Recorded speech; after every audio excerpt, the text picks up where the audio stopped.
Hola a todos, mi nombre es Elena Solís, soy residente del segundo año del área sur de Sevilla, pertenezco al Centro de Salud de Utrera Sur Virgen de Consolación y junto con mi compañero José Luis Merchán, R3 del mismo centro, y Laura Pedraza, R2, vamos a presentar una sesión sobre insuficiencia venosa crónica, cuál es su manejo y cuáles son los criterios de derivación desde atención primaria.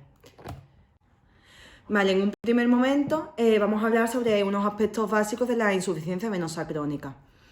Esta enfermedad consiste en un conjunto de presiones clínicas que tienen una fisiopatología común, que es la existencia de una hipertensión venosa crónica mantenida en los miembros inferiores, de manera que la causa más frecuente de esta enfermedad es la presencia de un reflujo venoso secundario a una disfunción valvular.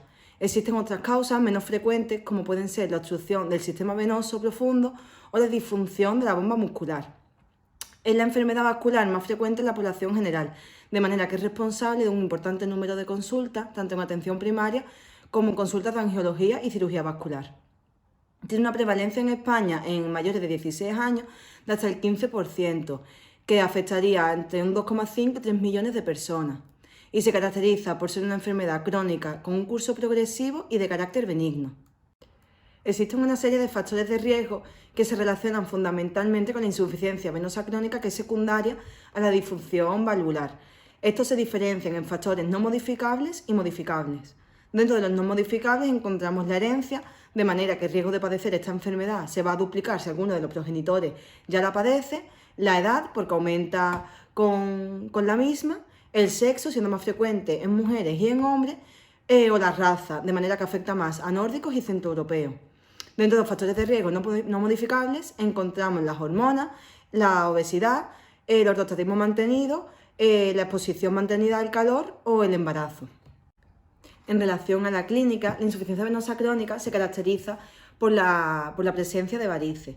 Estas varices consisten en la existencia de venas dilatadas y tortuosas, y en función del calibre de los vasos afectados vamos a diferenciar tres grupos. En primer lugar tenemos las telangiectasias, cuando se afectan pequeños capilares intradérmicos y suelen tener un aspecto rojizo. Por otro lado tenemos las varices reticulares. En este caso las venas son de pequeño calibre y suelen aparecer en la cara externa del muslo, en el hueco popliteo o en las rodillas, y van a tener un aspecto azulado.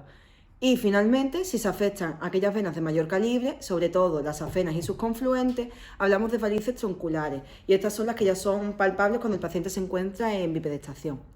Dentro de los síntomas más frecuentes, pues las personas se pueden quejar de la sensación de pesadez en miembros inferiores, de la existencia de calambre, dolor, prurito, hormigueo o hinchazón de las piernas.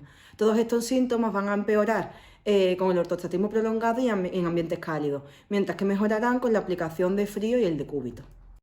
En relación a la clasificación, actualmente se usa la CEAP, que trata de integrar dentro de una misma nomenclatura los datos clínicos, etiológicos, anatómicos y fisiopatológicos. En relación a los datos clínicos encontramos una serie de estadios de C0 a C6, empezando por C0 cuando no existen síntomas asociados a la enfermedad, C1 cuando existen telangiectasias o varices reticulares, C2 cuando las varices ya son palpables, es decir, las varices tronculares. Si aparecen edemas ya hablamos del estadio C3. En C4 ya existen cambios cutáneos, de manera que diferenciamos dos subgrupos. Por un lado, aquellos que cursan con dermatitis y por otro los que cursan con lipodermatoesclerosis. Y finalmente, en los dos últimos grupos ya se engloban aquellos que tienen ya úlceras en miembros inferiores.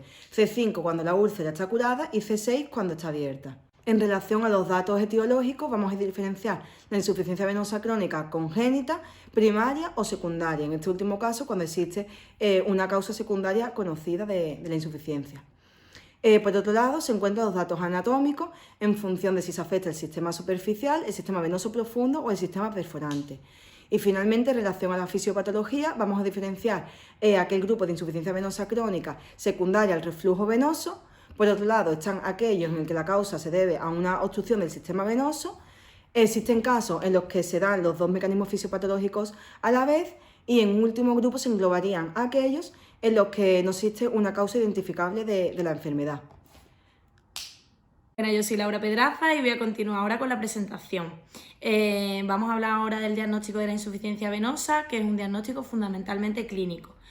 Por eso es muy importante la anamnesis y la exploración física. En la anamnesis vamos a preguntar al paciente sobre todo por los síntomas más típicos de esta insuficiencia venosa crónica, que son la pesadez, el dolor, el picor y las molestias en ortostatismo de estos miembros inferiores. Vamos a preguntarle por el tiempo de evolución y por la progresión de los síntomas. Todo esto nos va a ayudar a enfocar una etiología de esta patología, que puede ser primaria, que es lo más frecuente, o secundaria. No podemos olvidar que estos síntomas son muy inespecíficos y habría que descartar otras posibles causas, como las osteoarticulares, neurológicas o sistémicas. Por otro lado, la exploración física, que siempre debemos hacerla en bipedestación, y vamos a detectar los signos típicos de los que hemos hablado antes: el edema, la pigmentación cutánea, si hay úlceras, varices. Con toda esta información vamos a poder establecer la clasificación clínica que hemos expuesto y vamos a descartar complicaciones. ¿Qué complicaciones son más frecuentes? La varicorragia, que es el sangrado por una rotura de la variz, y la varicoflebitis, que es la inflamación por una trombosis en un segmento de este sistema venoso superficial. Por otro lado, las pruebas complementarias quedan en un segundo plano. La más indicada sería el ecodoppler venoso, pero solo se va a usar si hay una duda diagnóstica o si vamos a hacer un estudio prequirúrgico de las varices. Por todo esto, al final, el que decide si es necesario o no esta prueba va a ser el cirujano vascular, después de hacer una valoración clínica del paciente con el objetivo de detectar qué venas están implicadas y qué estrategia quirúrgica es la más adecuada. Esta prueba lo que nos aporta es la información anatómica y hemodinámica y confirma el diagnóstico y localiza la presencia del reflujo y la permeabilidad del sistema venoso, ¿no? ¿Cuál es el problema? Que no permite cuantificar la hipertensión venosa, que es como el fundamento de esta patología. Para ello tendríamos que hacer una neumopletismografía, pero es una prueba que se ha quedado para la investigación porque no aporta demasiada información. Con respecto al tratamiento de la insuficiencia venosa crónica, destacar que es fundamentalmente conservador y que se va a basar en la realización de medidas profiláctico-dietéticas y en las terapias de compresión. Entre las modificaciones del estilo de vida que podemos recomendar a nuestros pacientes están la práctica regular de ejercicio físico, las duchas y masajes con agua fría, fomentar la correcta higiene de la piel, un empleo del calzado adecuado y sobre todo evitar el ortostatismo prolongado, así como el sobrepeso, el uso de ropa muy ajustada, la exposición al calor. Por otro lado, tenemos la terapia compresiva, que ha demostrado su eficacia en el tratamiento sintomático de la insuficiencia venosa crónica y que se va a usar adaptando los niveles de compresión a los diferentes grados clínicos de los que hemos hablado antes. Aquí tenéis los sucesivos grados de la CEA con respecto a la compresión que necesita. Es importante destacar las 3 contraindicaciones absolutas de esta terapia, entre las que se encuentra la dermatitis, la artritis reumatoide en fase aguda y la isquemia de la extremidad, que vamos a objetivar por el índice tobillo-brazo. El índice tobillo-brazo es una razón entre la presión arterial sistólica del tobillo con respecto a la del brazo. Y si está por debajo de 0,5 indicará una isquemia crítica, por lo tanto no se podrá utilizar esta terapia de compresión.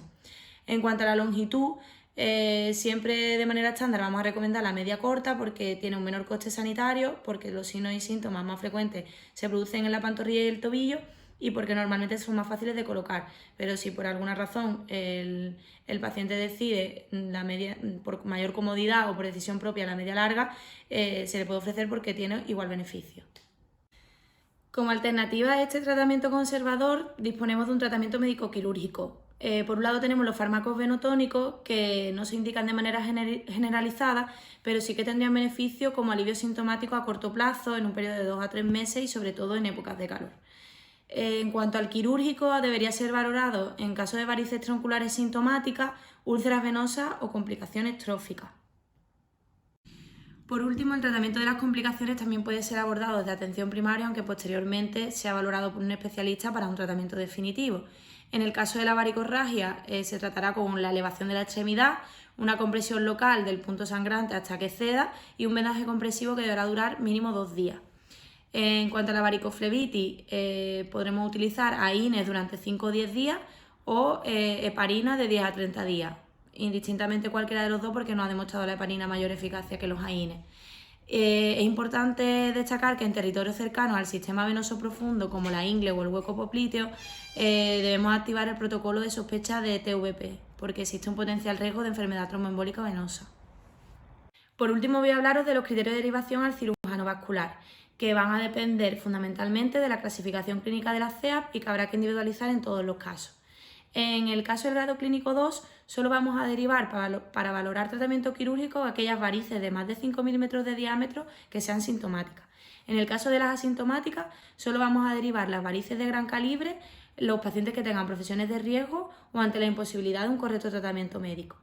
En el caso del grado 3, que cursa solo con edema, vamos a derivar aquellas que asocien varices, cambios tróficos o úlceras, puesto que este grado se beneficia del tratamiento compresivo de manera notable.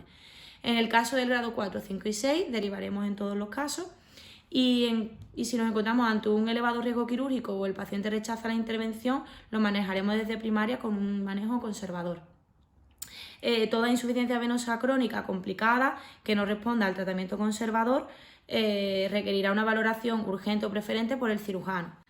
En este última diapositiva tenéis un cuadro resumen de todo lo dicho anteriormente, donde podéis ver la actitud a seguir según la clasificación clínica y donde veis la prioridad de la derivación.